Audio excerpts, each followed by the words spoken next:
Sarah Mitchell stood at the bus stop, her arms crossed tightly over her chest, as she waited for the number 47 bus that would take her to the community college.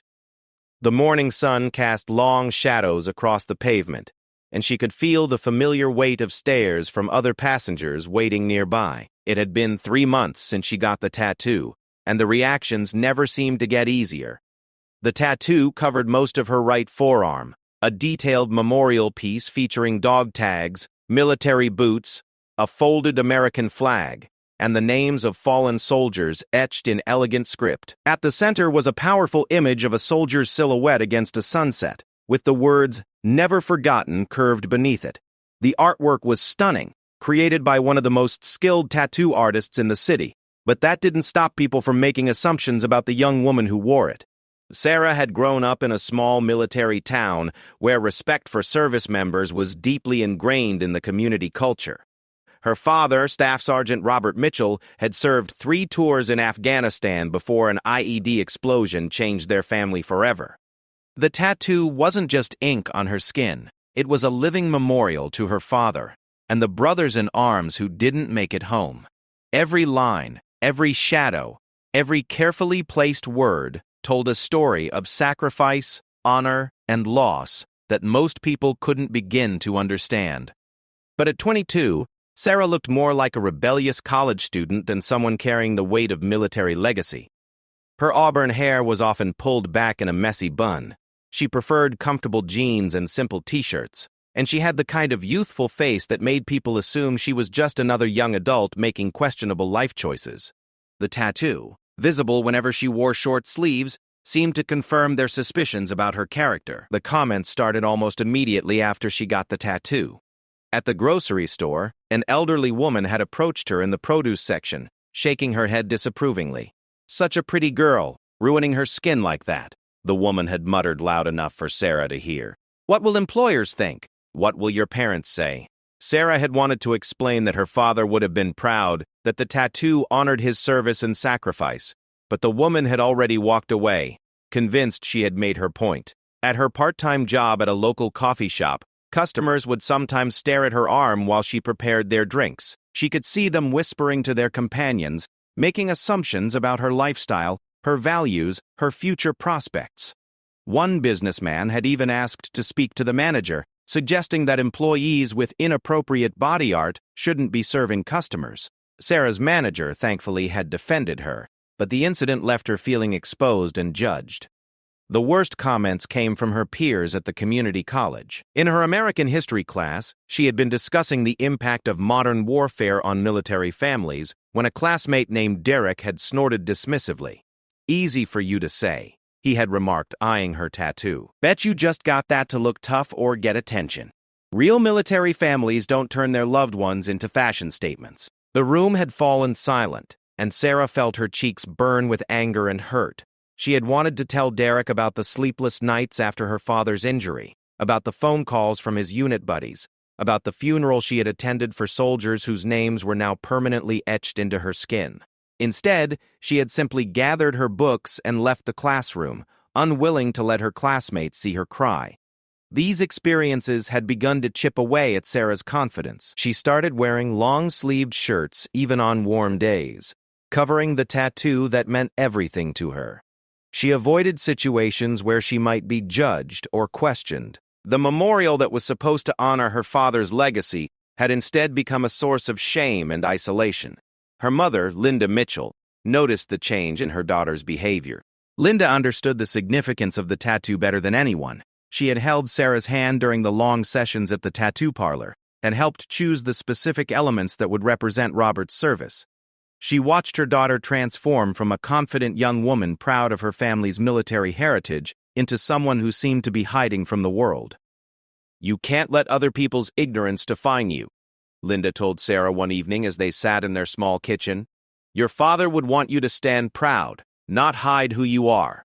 But Linda also understood that knowing something intellectually and feeling it emotionally were two very different things. Sarah was struggling with the gap between the respect she believed her tattoo deserved and the judgment it actually received.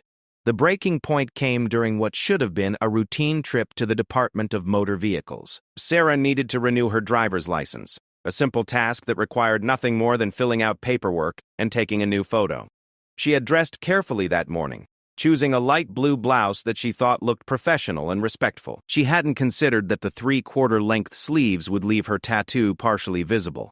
The DMV was crowded that Tuesday afternoon, with lines of people waiting for various services. Sarah had taken a number and found a seat in the plastic chairs that lined the waiting area. She was reviewing her paperwork when she became aware of a conversation happening nearby. Two middle-aged women were sitting across from her, and their voices carried clearly across the space between them.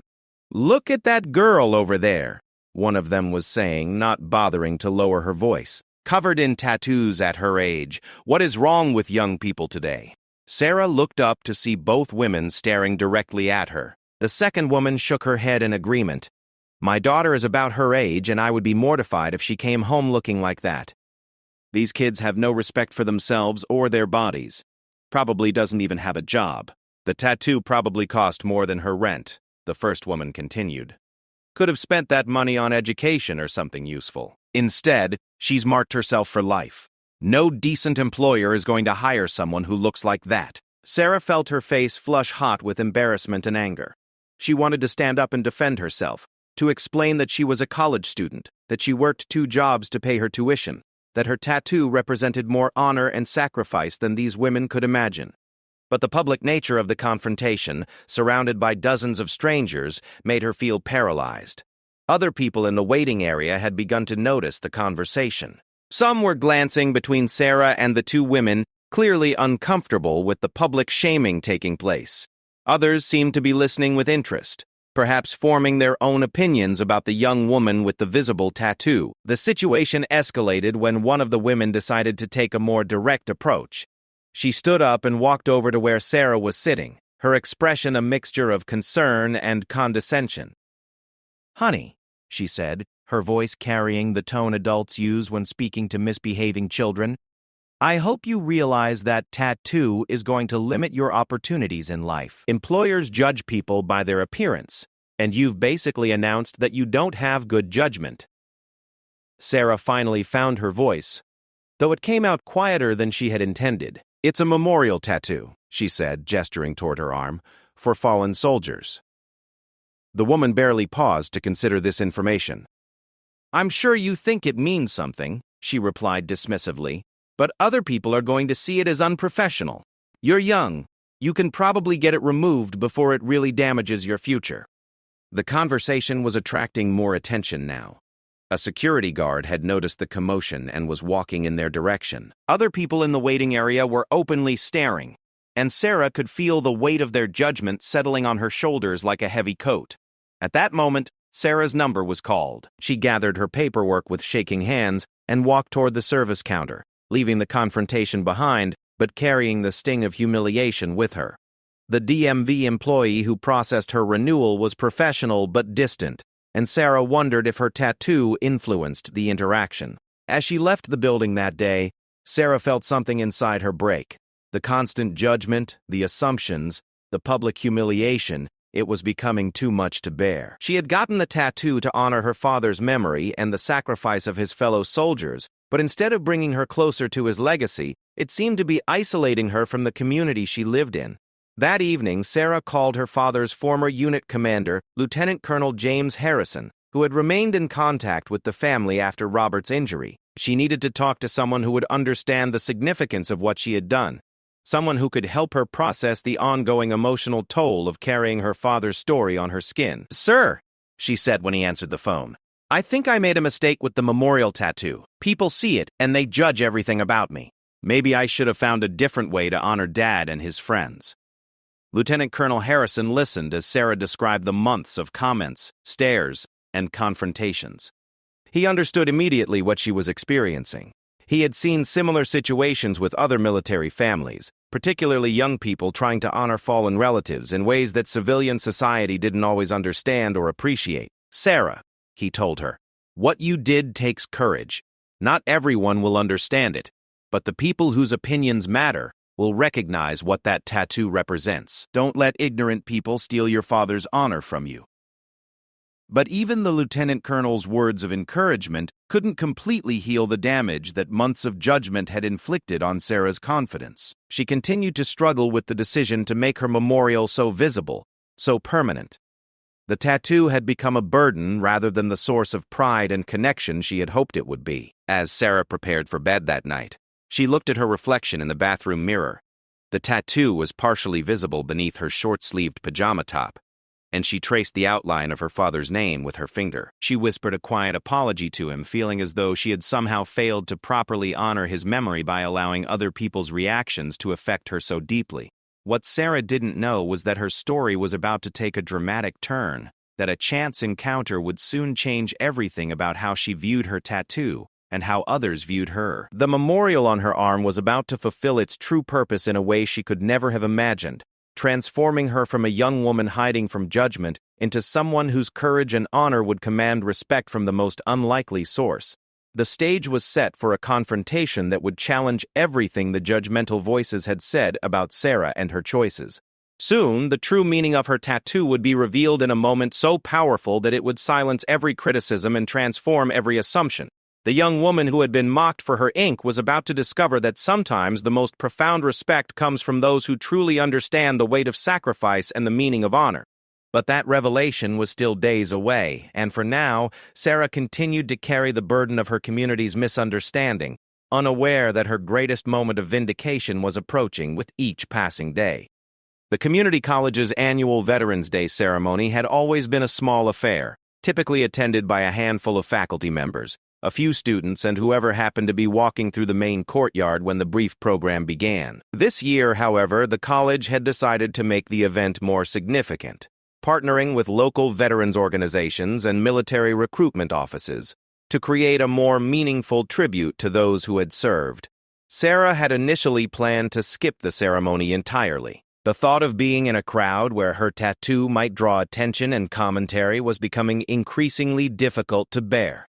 But her American history professor, Dr. Lee Substance, Elizabeth Warren, had specifically requested that students attend as part of their coursework on military history.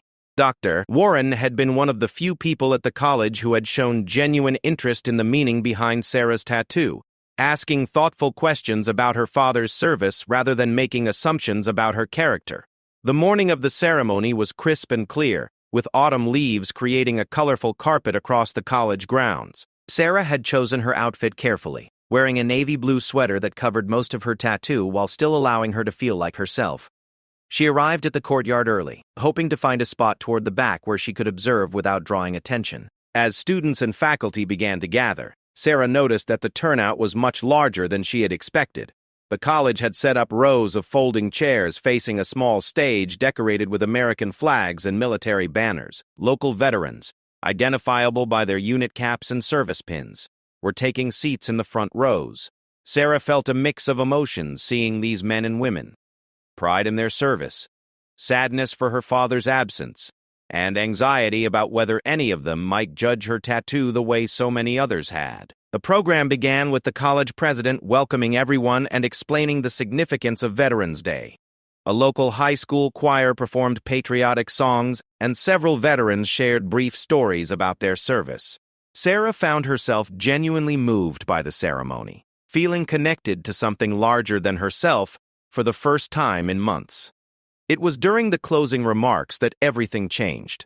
The final speaker was introduced as Commander Michael Torres, a retired Navy SEAL who now worked with veterans organizations to provide support for military families.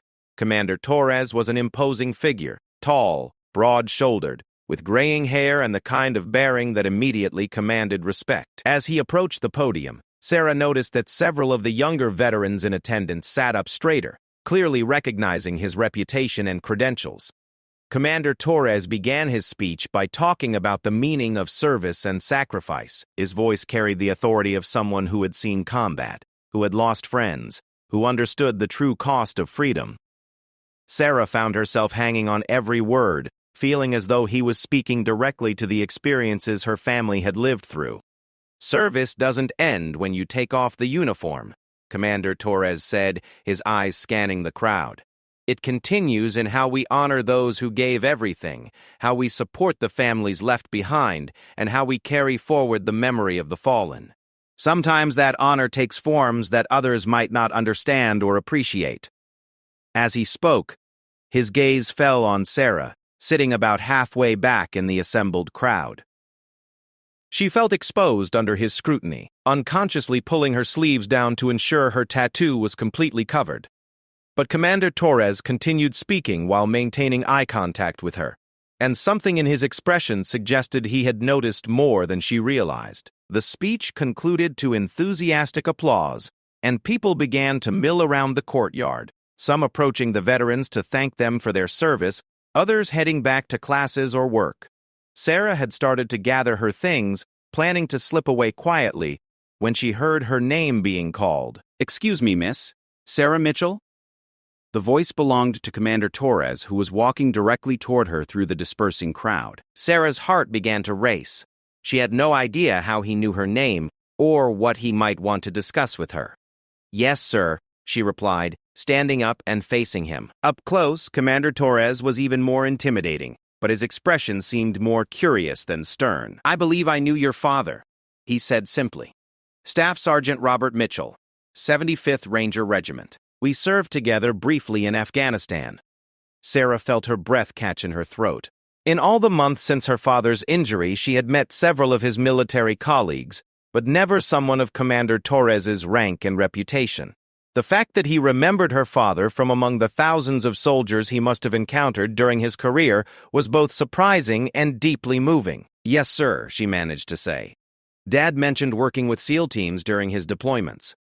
Your father was a good soldier and a good man. I was sorry to hear about his injury. How is he doing?" They talked for several minutes about her father's recovery, his ongoing physical therapy, and his adjustment to civilian life. Commander Torres asked thoughtful questions and shared a brief story about her father's professionalism during a joint operation. Sarah felt a warmth spreading through her chest. It had been months since someone had spoken about her father with such genuine respect and understanding. The conversation might have ended there, with pleasantries and mutual respect, if not for what happened next.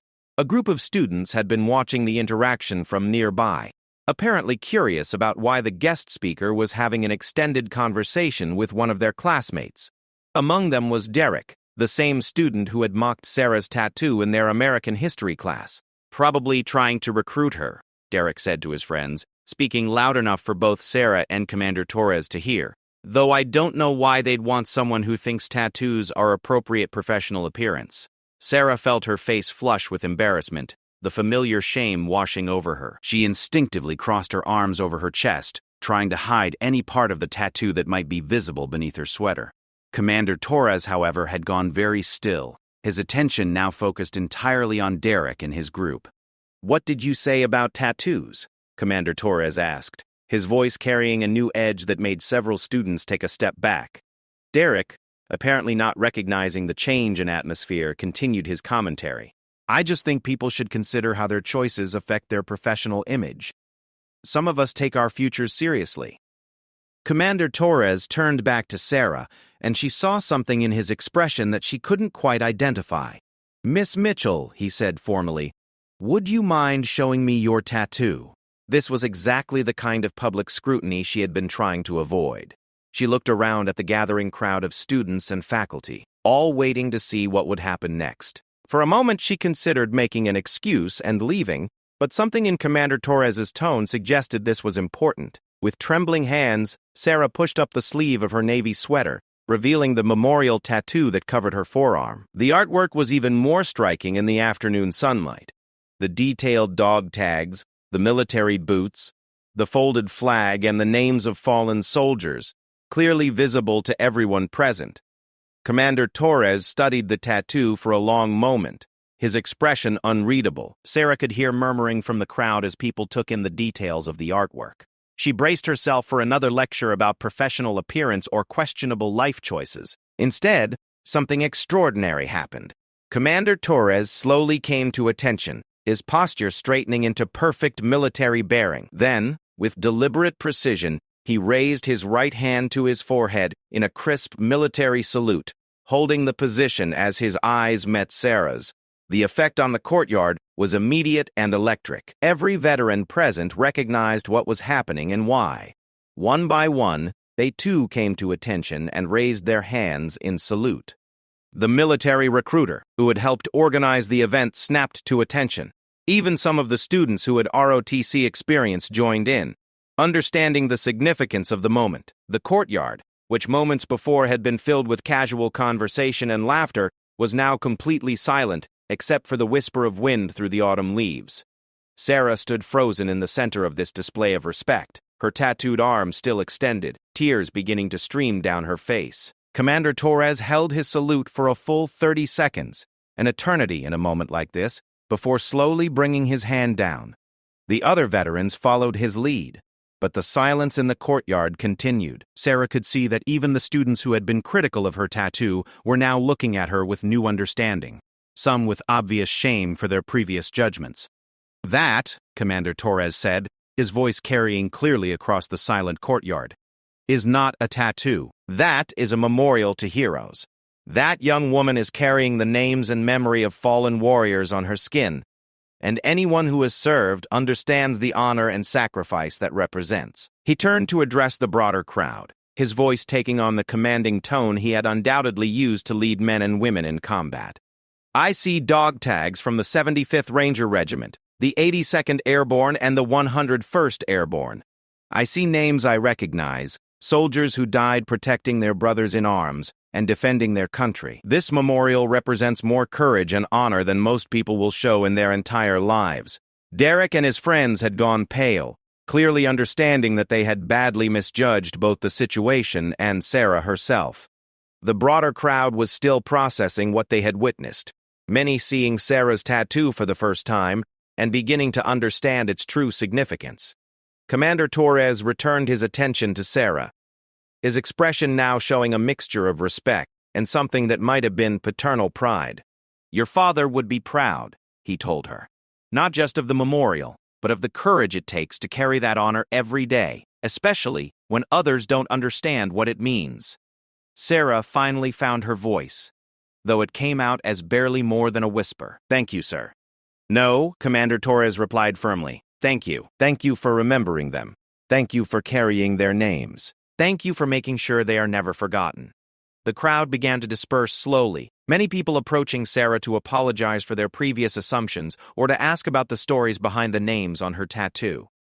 Dr. Warren appeared at her side, beaming with pride for her student. Even some of the college administrators who had witnessed the exchange were looking at Sarah with new respect and understanding.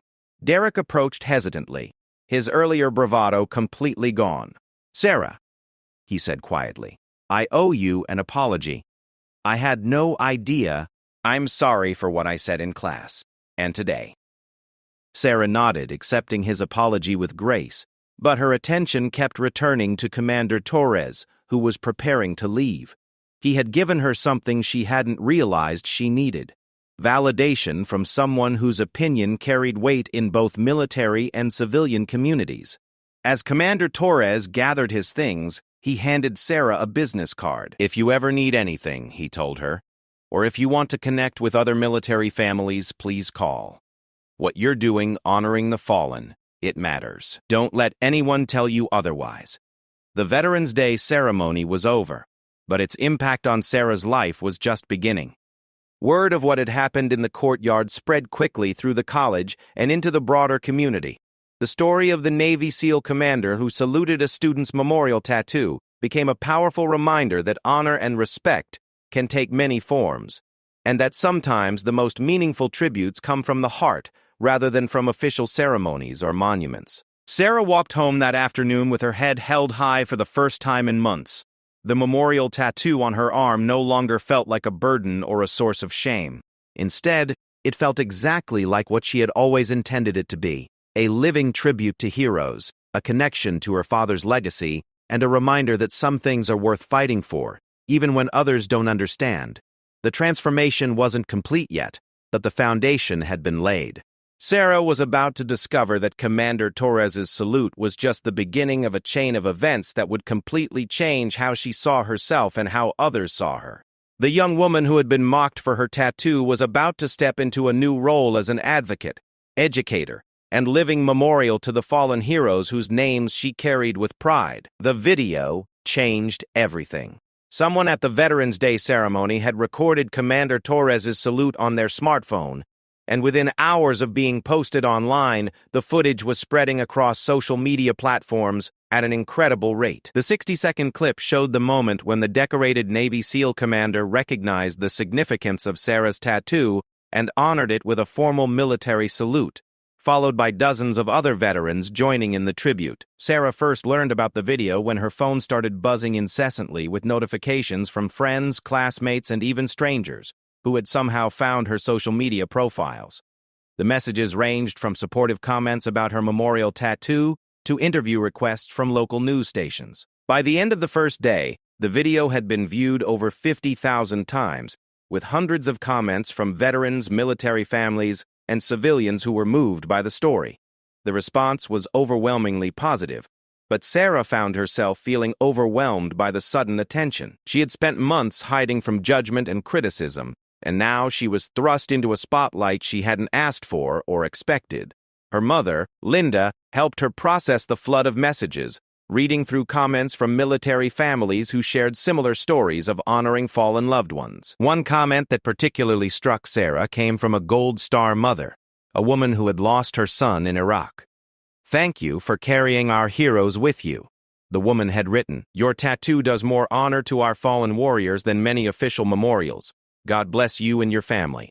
Similar messages poured in from across the country, from parents, spouses, siblings, and children of fallen service members who saw Sarah's memorial as a beautiful tribute to their own losses. Local news stations began reaching out within 48 hours of the video going viral. Sarah was hesitant to do interviews at first, still uncomfortable with public attention, but Commander Torres called her personally to encourage her participation. "This is bigger than just your story now," he told her. "You have an opportunity to educate people about military families and the different ways we honor our fallen. That's a mission worth accepting." Sarah's first television interview was with the local ABC affiliate, conducted in her family's living room with her memorial tattoo prominently displayed. The interviewer, a veteran herself, asked thoughtful questions about Sarah's father's service, the design process for the tattoo, and the experiences she had faced since getting the memorial. Sarah found herself opening up about the months of judgment and criticism, contrasting them with the respect and understanding shown by Commander Torres and other veterans. "I think people see tattoos and immediately make assumptions," Sarah explained during the interview. "They don't consider that this might represent something sacred, something that honors people who gave their lives for our freedom." Commander Torres saw the names, recognized the units, understood what this memorial meant. "That salute wasn't just for me. It was for every person whose name is on my arm." The interview aired that evening and was picked up by the network's national affiliate. Suddenly, Sarah's story was reaching millions of viewers across the country. The response was immediate and powerful, with the network receiving hundreds of calls and emails from viewers who wanted to share their own stories of honoring fallen service members. What surprised Sarah most was how the story resonated with other young people who had chosen unconventional ways to honor military family members. Messages poured in from across the country. A young man who had gotten his grandfather's World War II unit insignia tattooed on his chest. A woman who wore her brother's dog tags as a daily reminder. A teenager who had named her daughter after a fallen cousin. Each story reinforced the idea that honor and remembrance take many forms, and that judging those forms without understanding their meaning was both unfair and hurtful. The viral nature of Sarah's story also brought attention from unexpected sources. Veterans organizations began inviting her to speak at Memorial Day events and Gold Star family gatherings. Military tattoo artists reached out to share stories of other memorial pieces they had created. Even some tattoo shops began donating their services to create memorial tattoos for military families who couldn't afford the expense. 3 weeks after the Veterans Day ceremony, Sarah received a call that would change her perspective on everything that had happened. The caller identified himself as Colonel James Mitchell, no relation despite sharing her last name, from the Pentagon's Office of Military Family Life. He had seen the video and wanted to discuss a potential opportunity.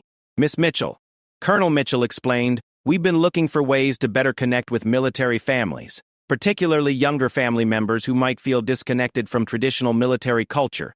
Your story demonstrates that honor and remembrance are evolving, and we think you could help us bridge that gap. The opportunity he described was beyond anything Sarah could have imagined.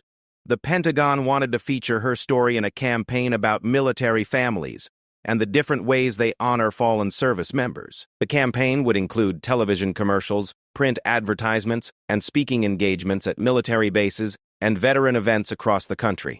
Sarah would become a spokesperson for the idea that respect and remembrance come in many forms, and that judging military families based on superficial appearances was both wrong and harmful. Sarah was initially hesitant to take on such a public role, but conversations with her father helped her understand the broader significance of what she was being asked to do. Robert Mitchell had been following his daughter's story with pride, watching interviews and reading the supportive messages from military families. His physical injuries had limited his ability to advocate for military families himself, but he saw Sarah's opportunity as a way for their family to continue serving. You have a platform now, he told his daughter. You can help other military kids who are dealing with the same kind of judgment you faced. You can educate civilians about what military families go through. That's a different kind of service, but it's still service. Sarah's first official speaking engagement as a Pentagon spokesperson was at a military family symposium in Washington, D.C. The audience included Gold Star families, wounded warriors, military spouses, and children of service members. Sarah was nervous as she took the stage, but looking out at the faces in the audience, people who understood loss, sacrifice, and the complex emotions of military family life, gave her courage. She began by telling her story, starting with her father's service and injury, moving through her decision to get the memorial tattoo, and describing the months of judgment and criticism she had faced. The audience listened intently, many nodding in recognition of similar experiences. When she described Commander Torres's salute, several people in the audience wiped away tears, understanding the profound impact of that moment. I learned that honor isn't always expressed in ways that everyone understands, Sarah told the audience. My tattoo honors fallen heroes, but it also represents the ongoing commitment of military families to remember and carry forward the legacy of those who gave everything. We shouldn't have to hide that commitment or apologize for expressing it in our own way. The response to her speech was overwhelmingly positive. Military families approached her afterward to share their own stories of honoring fallen loved ones, through tattoos, jewelry, naming children, creating scholarships, and countless other personal tributes. Sarah realized that her experience was part of a much larger story about how military families navigate grief, honor, and remembrance in a civilian world that doesn't always understand their choices. The Pentagon campaign launched 6 months after the viral video, featuring Sarah's story alongside those of other military family members who had found unique ways to honor their loved ones. The campaign's tagline, "Honor takes many forms," became a rallying cry for military families who had felt judged or misunderstood for their choices. Television commercials showed Sarah speaking about her tattoo, interspersed with images of other families sharing their own memorial traditions. The impact extended far beyond military communities. The campaign helped educate civilian populations about military family experiences, encouraging people to think twice before making assumptions about tattoos, military-themed clothing, or other expressions of military pride. Sarah began receiving invitations to speak at colleges, community groups, and corporate diversity events, using her story to promote understanding and respect for different forms of expression. One of the most meaningful outcomes was the change in Sarah's own community. The coffee shop where she worked displayed her Pentagon campaign poster prominently in the window, and her manager used her story to train employees about the importance of not judging customers based on appearance.